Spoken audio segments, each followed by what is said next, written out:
আল্লাহ রাব্বুল আলামিন বলেন, আল্লাযীনা ইম্মাক্কান্নাহুম ফিল আরদি আকামুস সালাহ ওয়া আতাউস যাকাত ওয়া আমারু বিল মা'রুফ ওয়া নাহাউ আনিল মুনকার।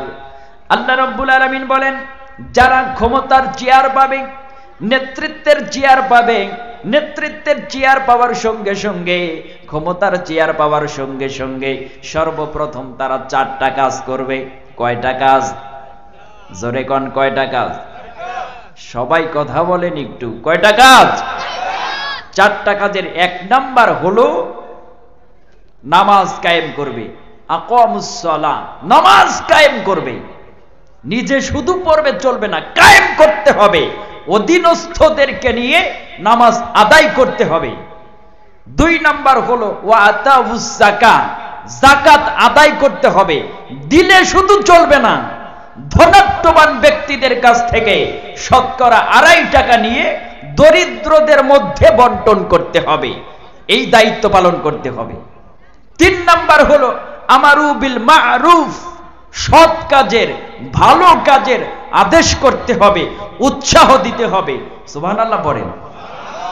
আর 4 নাম্বার হলো যেখানে খারাপ কাজ হয় সেখানে শক্তি দিয়ে বাধা দিবে। যদি শক্তিতে না পারো, বাধা দিতে দিতে তোমার জীবনের প্রত্যেকটা রক্তের ফোঁটা কোরবানি করে দাও, আল্লাহ পাক তোমাকে শহীদের মর্যাদা হিসাবে গণ্য করে দিবেন। সুবহানাল্লাহ পড়বেন। তবে আফসোস, আমরা ভালো কাজের আদেশ কম করি, খারাপ কাজের বাধা আমরা দেই না। কথা কন না কেন? ভালো কাজ যেখানে হয় সেখানেই বামপন্থীরা বাধা প্রদান করে, ডিস্টার্ব করে। আর যেখানে বাধা দেওয়া প্রয়োজন সেখানে বাধা দেওয়া বাদ দিয়ে মানুষ সেখানে বোবা শয়তানের মতো চুপ হয়ে থাকে। কথা কন না কেন? আরো জোরে কন, ঠিক না ঠিক? আমাদের প্রতিজ্ঞা করতে হবে, আমাদের শপথ দিতে হবে, আমাদের সমাজে যেখানেই অন্যায় শরীয়ত গর্হিত কাজ হবে সেখানে আমরা শক্তি দিয়ে, দাপট দেখিয়ে, প্রয়োজনে রক্ত দিয়ে হলেও সেই অন্যায় কাজগুলি আমরা প্রতিহত করব। কি কোন আপনারা? নাকি আপনারা রক্ত দেওয়া লাগবে দেখে ভয় পান? আপনারা কি ভয় পান? বাঙালি জাতি তো ভয় পাওয়ার কোনো কথা নয়। এই বাঙালি তো 1947 সালে রক্ত দিয়েছিল, 1952 সালে রক্ত দিয়েছে, 1971 সালে দেশকে স্বাধীন করার জন্য বুকের তাজা রক্ত ঢেলে দিয়েছে। যদি আবার প্রয়োজন হয় 1971 সালের মতো জীবনের রক্ত দিয়ে হলেও এই জমিন থেকে কুলাঙ্গার মুক্ত করতে হবে। যারা অন্যায় কাজ করে সমাজের পবিত্রতা নষ্ট করবে, এই পবিত্র জমিনকে অপবিত্র করতে যাবে, তাদেরকে নির্মূল করে চূর্ণ বিচূর্ণ করে দেওয়া হবে। এই শপথ মুসলমানদেরকে করতে হবে। মুসলমান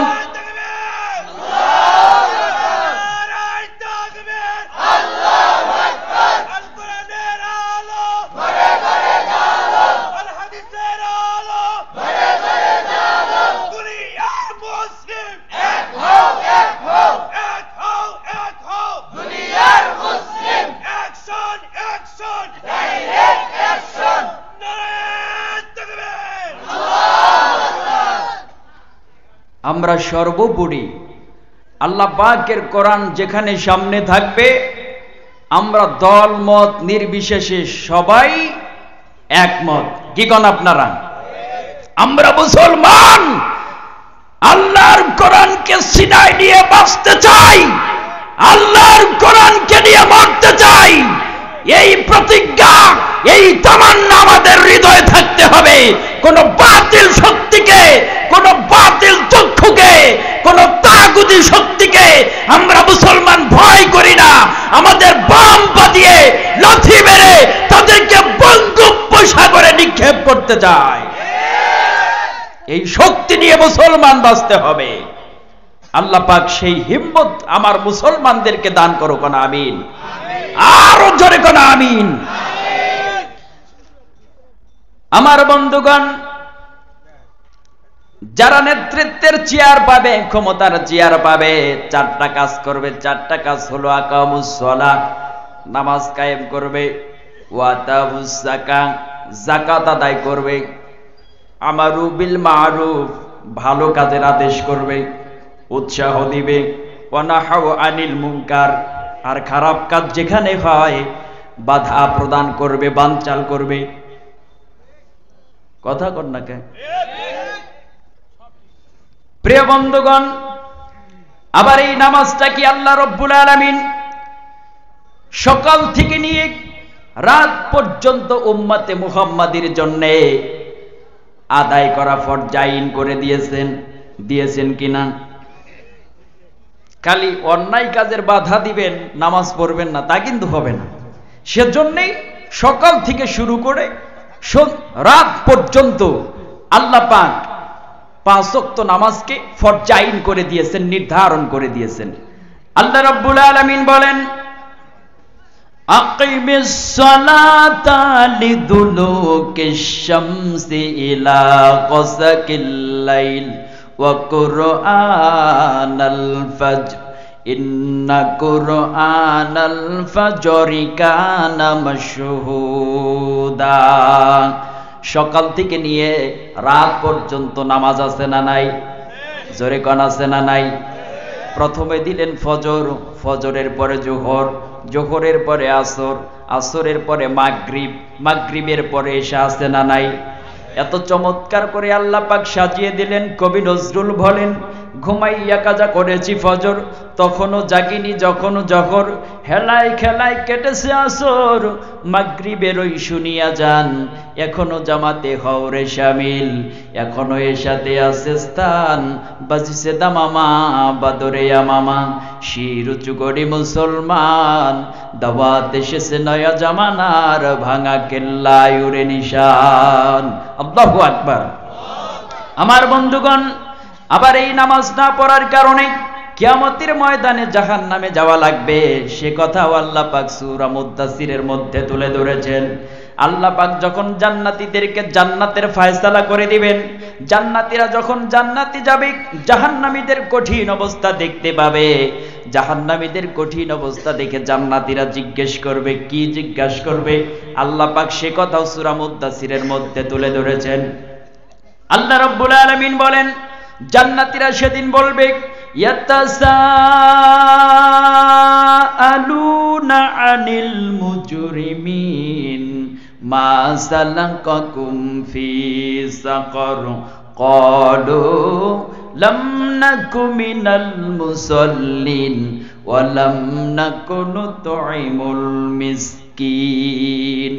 জান্নাতীরা বলবে, ও জাহান্নামীরা, কোন কারণে, কোন মামলায় পড়ে, কোন অপরাধ করে তোমরা জাহান্নামে প্রবেশ করেছো? তখন জান্নাতীদের প্রশ্নের জবাবে জাহান্নামীরা বলবে, 1 নম্বর মামলা হলো ক্বালু লাম নাকু মিনাল মুসাল্লিন, আমরা নামাজ পড়তাম না, নামাজীদেরকে ঠাট্টা করতাম, তাদেরকে তিরস্কার করতাম, গালিগালাজ করতাম। মসজিদের ইমাম সাহেব যখন রাস্তা দিয়ে যাইতো নামাজ পড়ে, তখন তাদেরকে ঠাট্টা করতাম, এই দেখছো আজকে হুজুর দাওয়াত পাইছে, জন্মের খাওয়া খাওয়ার জন্য কত দ্রুত গতিতে যাচ্ছে। আবার কারণ বশত ভাবে নামাজের সময় হয়ে গেছে, হুজুর আসতে একটু লেট হয়ে গেছে, দেরি হয়ে গেছে, তখন হুজুরকে ঠাট্টা করতাম, দেখ পরের বাড়ি খাইতে খাইতে, জন্মের খাও খাইতে খাইতেই এত চর্বি জমাইছে, তাড়াতাড়ি হাঁটতেও পারে না, নামাজে লেট করে ফেলেছে। এইভাবে তাদেরকে ঠাট্টা করতাম, গালিগালাজ করতাম, তিরস্কার করতাম। আজকে সেই মামলায় পড়ে জাহান্নামে এসেছি। আমার দেশে এই জাতীয় অভ্যাস অনেকের আছে। কথা কন না কেন? আরে জোরে কোন, ঠিক না বেঠে?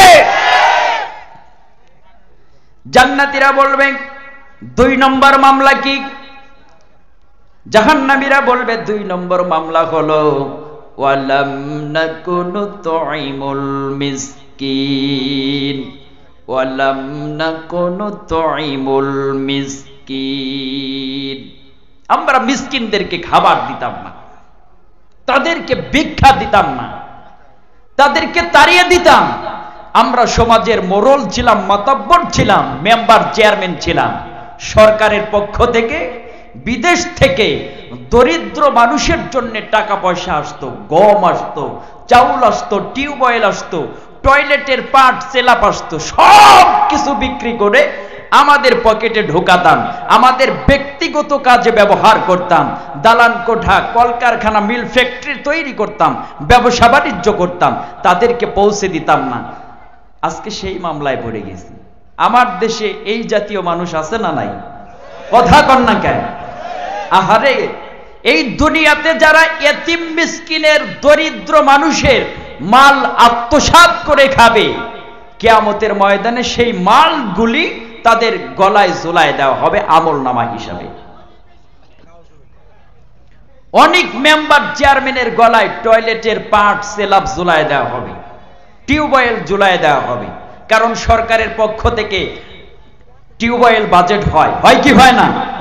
টয়লেটের বাজেট হয়, হয় কি হয় না? আহারে, সেগুলাও বিক্রি করে খায়। বিশ্বাস করেন, আমার জেলার ভিতরে, এই টাঙ্গাইল জেলার ভিতরে এক রমজানুল মুবারকে যদি 50 কোটি টাকার জাকাত বাজেট করা হয়, 5 লক্ষ টাকার লুঙ্গি আর শাড়ি কিনে জাকাত আদায় করে, আর বাদ বাকি 49 কোটি 95 লক্ষ টাকা থাকে দায়িত্বশীলদের পকেটে। কথা কন না কেন? বিশ্বাস করেন, এই 50 কোটি টাকার জাকাত যদি আমার টাঙ্গাইল জেলার ভিতরে দরিদ্র মানুষের তালিকা করে, ইয়াতিম মিসকিন অসহায় মানুষের তালিকা করে প্রত্যেকের হাতে হাতে যদি পৌঁছে দেওয়া হতো, আমার টাঙ্গাইল জেলা শুধু নয়, আমার বিভাগ শুধু ঢাকার মধ্যে নয়, গোটা বাংলাদেশ শুধু নয়, সারা দুনিয়া জাকাত ফেতরা খাওয়ার মতো কোনো মানুষই খুঁজে পাওয়া যাবে না। কথা কন না কেন? কিন্তু জাকাত আদায় করবে কে, আর দায়িত্ব নিয়ে বন্টন কে করবে? রক্ষক যদি ভক্ষক হয়, সাধারণ মানুষের নিরাপত্তা কোথায়? কথা কন না কি আপনারা? প্রিয় বন্ধুগণ, দায়িত্ব বিশাল আমানত জিনিস, দায়িত্ব বিশাল একটি আমানত। এই আমানত যেন আমরা সঠিকভাবে পালন করতে পারি, আল্লাহ তুমি তৌফিক দান করো, কানা আমিন। দায়িত্ব যদি সঠিকভাবে পালন করতে না পারি, তাহলে কিয়ামতের ময়দানে আল্লাহর কাছে আসামি হয়ে দাঁড়াতে হবে।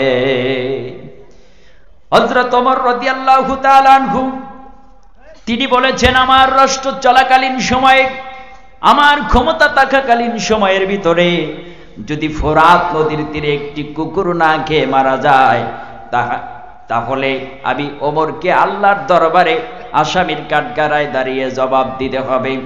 আল্লাহ যদি প্রশ্ন করে, ওমর তুমি ক্ষমতায় ছিলে, আর তোমার ক্ষমতায় থাকাকালীন সময়ে কুকুর ফোরাত নদীর তীরে না খেয়ে মারা গেছে, তুমি জবাব দাও। আমি কি জবাব দিব আল্লাহর কাছে? আমি কি জবাব আল্লাহর কাছে দেব? দেখেন ওমরের চিন্তা ধারণা, তার কি আশা আকাঙ্ক্ষা, তার কি আমানতদারি ছিল। আমি দোয়া করি আমাদের সমাজের দায়িত্বশীল সকলকে যেন আল্লাহ পাক ওমরের মতো কবুল করেন। কোন আমিন? জোরে কোন আমিন? সেই ওমরের মতো শাসক, ওমরের মতো মাতব্বর, ওমরের মতো মেম্বার, চেয়ারম্যান, এমপি, মন্ত্রী, সরকার যেন আল্লাহ পাক আমাদের মধ্যে ফিরিয়ে দেন। কোন আমিন?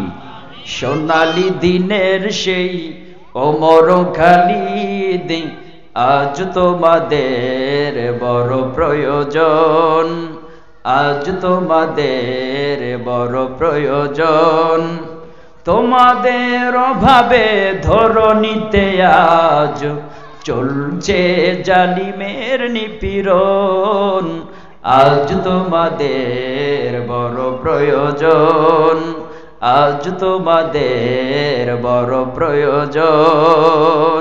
প্রয়োজন আছে না নাই? কথা কোন আছে না নাই? সেজন্যে আপনাদেরও অবদান রাখতে হবে। যোগ্য ব্যক্তিকে যোগ্য জায়গায় পৌঁছে দিবেন।